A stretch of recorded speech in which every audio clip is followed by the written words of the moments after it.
The crystal vase hit the marble floor 2 seconds before the first gunshot. That was how Lena Vasquez always remembered it. Not the explosion of sound, not the scatter of men in black suits diving behind furniture, not the chaos of boots and screaming earpieces. She remembered the vase. The one she'd knocked off the console table with her elbow while trying to balance a stack of freshly laundered towels that were, objectively, too tall for one person to carry. She'd been at the Morozov estate for 11 days.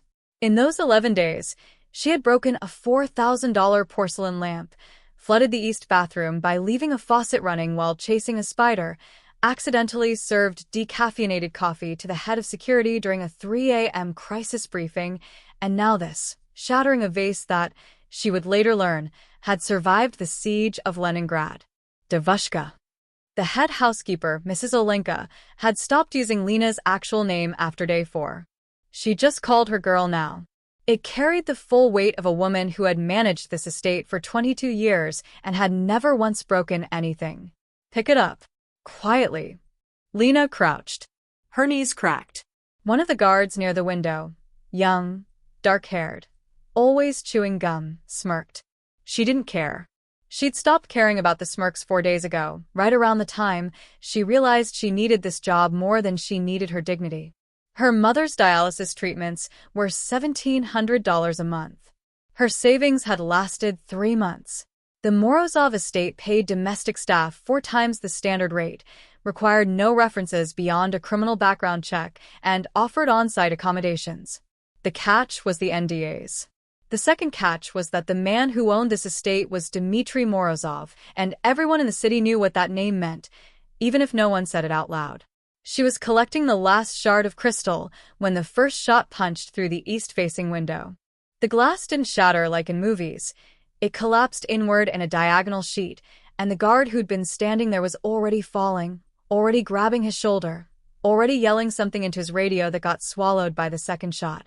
The third, the sudden percussion of return fire from the roof team. Lena did not scream. She dropped flat. Training she didn't know she had.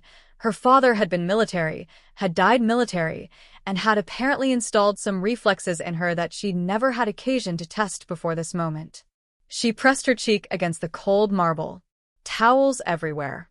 Crystal fragments near her face. Above her, the estate exploded into controlled mayhem. Men moved in patterns she couldn't parse. Someone was shouting coordinates.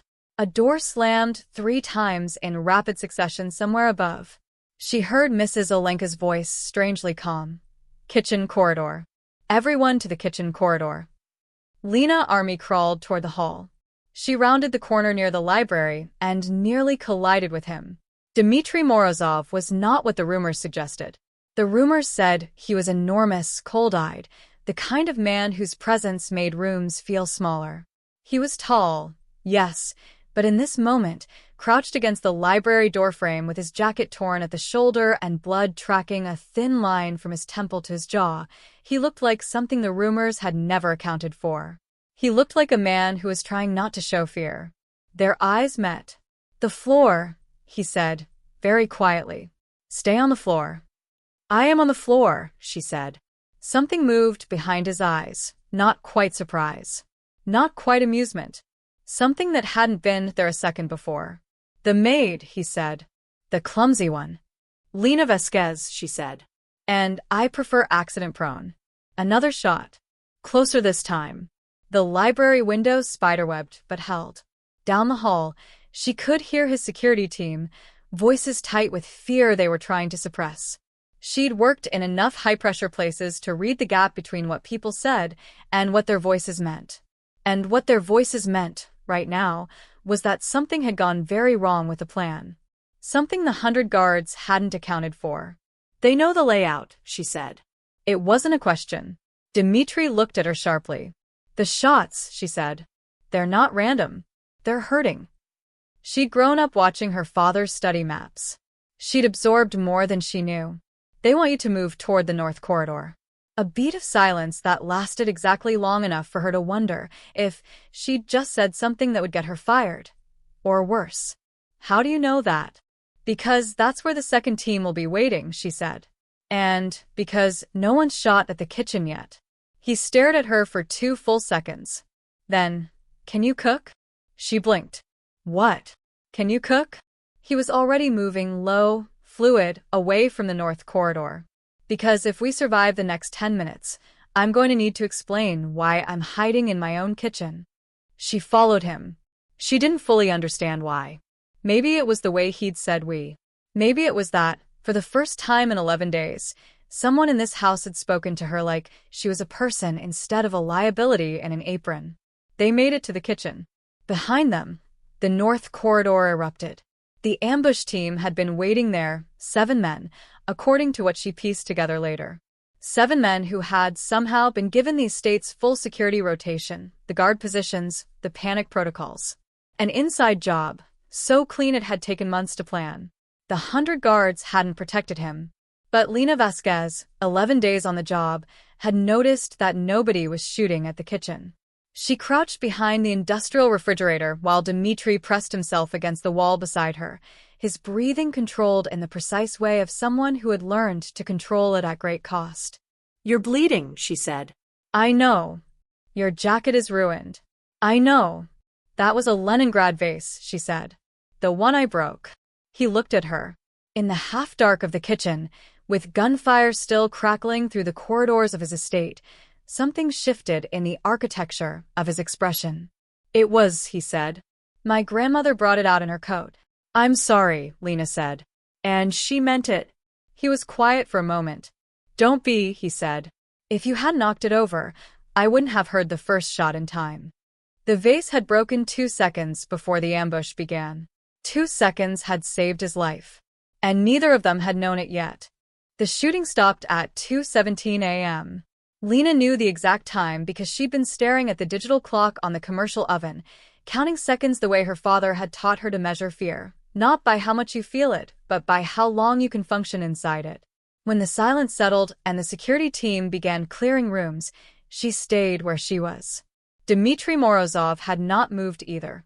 They were still crouched behind the refrigerator, a ridiculous tableau. One of the most feared men in Eastern Europe and a domestic worker who had recently destroyed a piece of living history, hiding together in a kitchen that smelled like garlic and industrial cleaning solution. His chief of security, a man named Goran, broad-shouldered, permanently unimpressed, with a scar that bisected his left eyebrow, appeared in the kitchen doorway. He saw Dmitry. He saw Lina. His face did something complicated. "Sir," he said carefully. "Perimeter is secure. We've taken 3 of them alive." Dmitri stood. "The north corridor?" "Neutralized." A pause. "They were waiting exactly where?" "I know where they were waiting," Dmitri said. He straightened his jacket by reflex, a gesture so practiced it happened even now, even with blood drying on his jaw. Then he looked at Lina. "She told me." Goran looked at Lina again. This time, without the complicated expression. With something closer to careful reassessment. "She's a maid," he said. "She's observant," Dmitri said. "There's a difference." Lina stood up. Her knees cracked again. She smoothed her apron, which was pointless given that she'd been lying on a kitchen floor for 20 minutes, but the gesture helped her feel like herself. "I'll need to replace the vase," she said. "I'd like that deducted from my wages in installments, if possible. I don't think I can manage lump sum on what you're paying me." The silence that followed was the quietest the kitchen had ever been. Then Dmitri said, "How much do you make?" She told him. He looked at Goran. "Double it." "Sir." "Double it, Goran." She should have felt relieved. She felt, instead, uneasy, because in her experience, when powerful men offered things without conditions, the conditions came later. What came later, in this case, was the truth. She found it by accident. Of course she did. 3 days after the ambush, while cleaning the private study on the 3rd floor, a room she was technically not authorized to enter, but Mrs. Olenka had given her the master key card by mistake and she hadn't wanted to interrupt anyone to return it, she knocked over a stack of folders. They scattered across the floor in a fan of paper. She gathered them quickly, eyes averted, trying not to read. But a single photograph slipped out and landed face up. It was her. Not her exactly. A woman who looked enough like her that the similarity would read clearly on a surveillance camera. The photo was dated 14 months ago. There was a name written beneath it in red ink. The name was not hers. Her hands went still. She turned the photograph over. On the back was a location, a dialysis clinic. Her mother's dialysis clinic. The one she'd been paying for. The one that had driven her to take a job she'd never have taken otherwise, working for a man she'd never have approached otherwise. They found you a replacement, said the writing. She's already in position. Ready when needed. She didn't understand what she was reading. She told herself that. She put the photograph back. She left the study. She went downstairs and scrubbed the guest bathroom until the grout was white, and tried very hard not to think about what the words ready when needed meant when written on the back of a photo of a woman who looked like her. That night, she couldn't sleep. At 3 a.m., she got up and went to the kitchen for water and found Dmitry Morozov sitting at the kitchen island with a glass of something amber, staring at nothing. He didn't look surprised to see her. He looked, instead, like a man who had stopped being surprised by much of anything. Sit, he said. She sat. You found something, he said. It wasn't a question. She thought about lying. She thought about the photograph and her mother and the dialysis clinic and the woman who looked like her, who was apparently in position and ready when needed. Your study was unlocked, she said. By accident. Everything in this house is an accident with you. I prefer unplanned, she said. He almost smiled. Not quite. What did you find? She described the photograph. The name. The clinic. The words on the back. His face, while she spoke, became very still. Not the stillness of surprise. The stillness of someone receiving information they had feared was coming.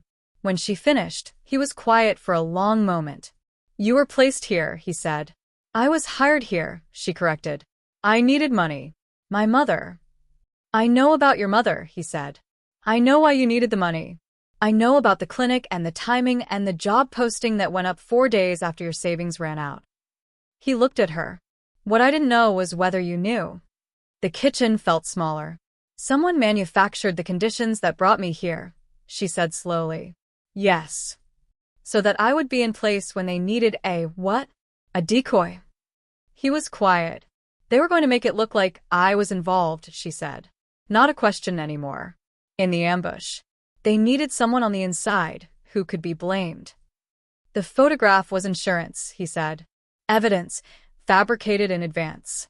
If the ambush had succeeded, you would have been named as the inside contact. Criminal charges. Your mother's medical access revoked through asset seizure. His jaw tightened slightly. You would have had no way to fight it. Lena sat with this for a moment.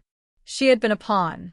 Maneuvered here by people who had read her finances, tracked her desperation, and constructed a trap so precise it had used her love for her mother as the mechanism.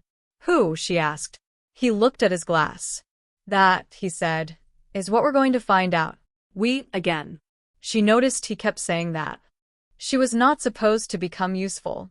That was the part no one had planned for, not the people who'd placed her, not Goran's security apparatus, and certainly not Dmitry Morozov himself, who had spent 20 years building systems specifically designed to keep civilians out of the operational core of his world. But Lena Vasquez had a quality that was difficult to architect around. She noticed things. Not in a dramatic way. Not the way investigators in films suddenly see what others miss, accompanied by swelling music. She noticed things the way someone who had spent years in domestic service learned to notice, quietly, peripherally, without drawing attention to the fact that she was noticing. Guests who left rooms with their shoulders different from when they entered. Patterns in who called the estate's landline and at what hours. The guard who consistently took his break 30 seconds after Dmitry entered certain rooms, as though receiving a signal. That last one she brought to Goran. He stared at her for so long she thought he might be having a medical event. Say that again, he said. She said it again. She'd been tracking the timing for 6 days, written in her personal notebook between grocery lists and laundry schedules. She showed him the notebook. The guard's name was Pavel. He'd been with the estate for 4 years.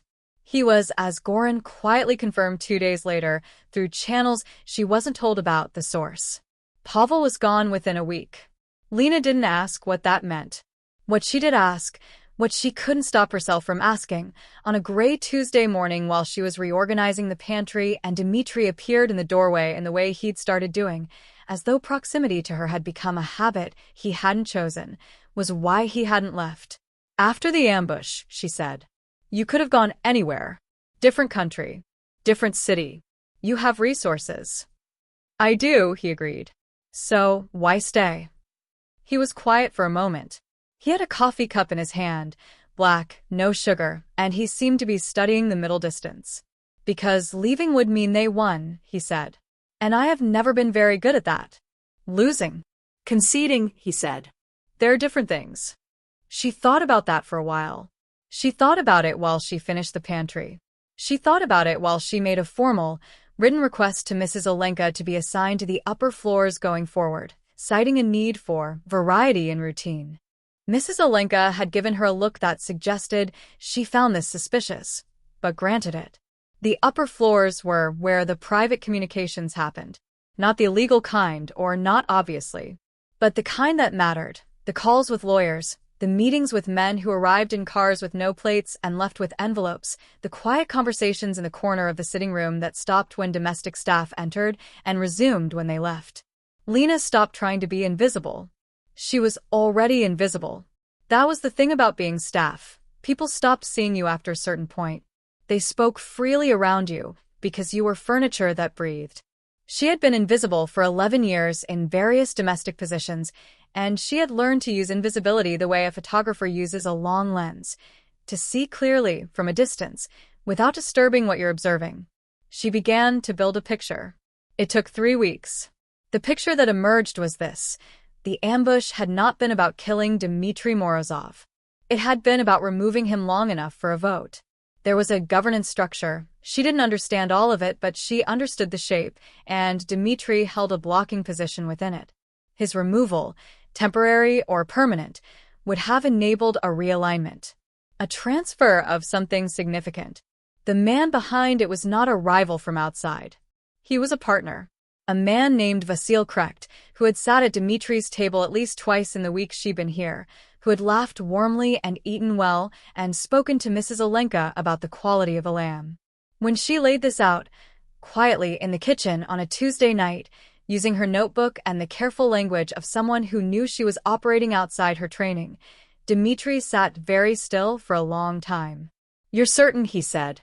I'm certain of what I observed, she said. I'm not certain what it means in your world. But in any world, a man who stops a conversation when you walk in but not when the maid does, that man is hiding something from you specifically. He looked at her. In 3 weeks, something had shifted between them, not in a way either of them had named or perhaps fully acknowledged. It was the shift that happens when survival has been shared, when honesty has been exchanged in the dark, when two people have sat in a kitchen together at 3 a.m. and neither has pretended to be something they weren't. She was still a maid. He was still whatever he was. But he looked at her the way he didn't look at Goran or the lawyers or the men with the envelopes. He looked at her like she was someone whose judgment he had decided to trust. If you're right, he said, I'm going to need proof he can't counter. I know, she said. I've been working on that. She opened the notebook to a different page. His eyes moved across it. When he looked up, something in his face had changed in a way she couldn't fully name, and something in her chest did something she chose not to examine right now, given the circumstances. How did you get this? He asked. He talks to his assistant during the 40-minute window when the study corridor is being cleaned, she said. Speakerphone. He assumed I wasn't listening. Were you? I was polishing the baseboards, she said. A beat. That's the most effective intelligence operation I've seen in 20 years, he said, and it was conducted by a woman polishing baseboards. I also knocked over a plant, she said. That part was genuine. The almost smile happened again. This time it went a little further. We need to move quickly, she said. He's scheduled something for the end of the month. I don't know exactly what. I do, Dmitri said. He closed the notebook gently and looked at her. Can I ask you something? You're going to regardless. Why are you doing this? He asked. You could take your double wages, stay quiet, leave when the contract ends. No one would blame you. None of this is your responsibility. She thought about the photograph. The woman who looked like her. The dialysis clinic. The trap assembled from her love for her mother. They used my family, she said, to get to you. She met his eyes. That made it my responsibility. The kitchen was very quiet. When this is over, he said, you won't need to work here anymore. I know, she said. But I'll probably still break things. He laughed. It was brief and quiet and completely real, and it changed the temperature of the room. Vasil Krecht arrived for dinner on a Friday.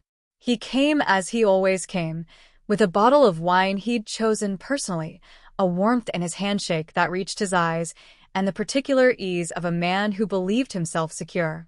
He kissed Mrs. Olenka on the cheek. He complimented the table setting. He settled into his chair with the comfort of someone who had sat there many times and intended to sit there many more. Lena served the first course. She had requested to serve tonight. Mrs. Olenka had been surprised but said nothing. Lena had dressed carefully, her uniform pressed for the first time, her hair pinned with the precision she usually couldn't be bothered with. She moved through the dining room with the quiet efficiency of someone who had, over the past several weeks, become considerably better at not breaking things. She noticed Vasil Krecht notice her. Not as a person. As furniture. He looked at her the way people looked at serving staff, a glance of assessment and immediate dismissal. She was not a threat. She was not relevant. She was a maid. Good, she thought. The dinner conversation was warm. Business topics, careful and oblique. Dmitri was an excellent host. She'd seen this before, the way he could sit across from someone he knew had tried to kill him and give them nothing, not a flicker. She served the main course. On her way back to the kitchen, she passed Goran in the hallway. He looked at her. She gave him the smallest nod. He spoke quietly into his earpiece. Dessert was being plated when the dining room door opened and 4 men entered. Not security. Different men. Men in suits that suggested legal weight, accompanied by a woman with a recording device and an expression of severe professional calm. Vasil Krecht looked up. His face moved through several stages very quickly. Dmitri set down his fork. Vasil, he said pleasantly. I've been looking into the ambush. Dmitri. We found Pavel, he said. Pavel was very communicative once he understood his options. He tilted his head slightly. You scheduled a call with your assistant every day during the study corridor cleaning window. 40 minutes. Speakerphone. A pause. You assumed the maid wasn't listening. Krecht's eyes moved to Lena. She was standing near the doorway with a dessert plate in each hand, perfectly still. She was polishing baseboards, Dmitri said. As it turns out, she's very thorough. Something cracked open in Krecht's composure. You can't prove. We have the recordings, Dmitri said simply. We have Pavel's testimony. We have the financial transfers. Your assistant is also very communicative, and we have the fabricated evidence you prepared to frame Lena. His voice remained even, but underneath it something cold had surfaced. You used a woman's love for her dying mother to build a paper trail that would have destroyed her life. That's the part one find I cannot overlook. Krecht stood. His chair scraped back. Dmitri, listen to me. No, Dmitri said. He picked up his fork again. I'd like to finish dinner. The men in suits moved. What followed was not violent. It was, in some ways, more devastating than violence, the quiet, procedural dismantling of a man who had believed himself untouchable. Documents. Testimony. The precise, legal architecture of consequence assembling itself around Vasil Krecht in real time, in the dining room where he had eaten so many comfortable meals. He was gone within 20 minutes. The dining room was very quiet afterward. Dmitri looked at Lena, still standing in the doorway with the dessert plates. You can put those down, he said. She set them on the table carefully. No breakage. She was getting better. Is it over? She asked. The immediate threat, he said. Yes. He was quiet for a moment. The rest of it takes longer. She nodded. She understood about things that took longer. She began clearing the table. The ritual of it, the familiar motion. Something grounding after hours of held breath. Lena.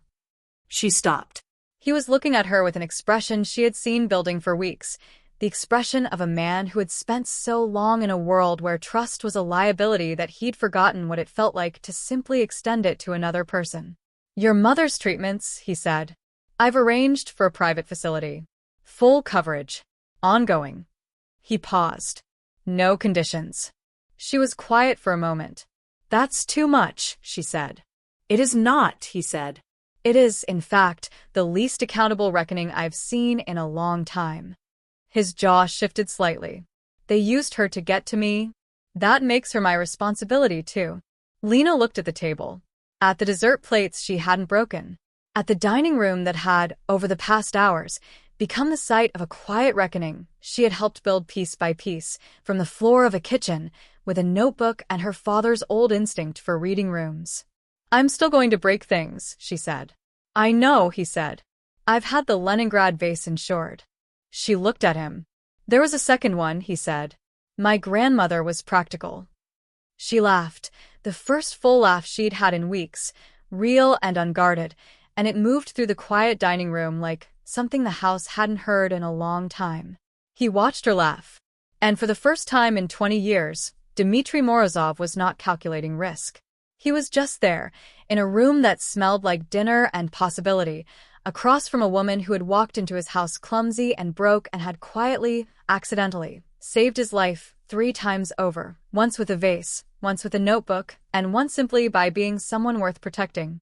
The city outside was dark and cold, and full of its usual dangers. Inside, for the first time in a long time, something was simply warm.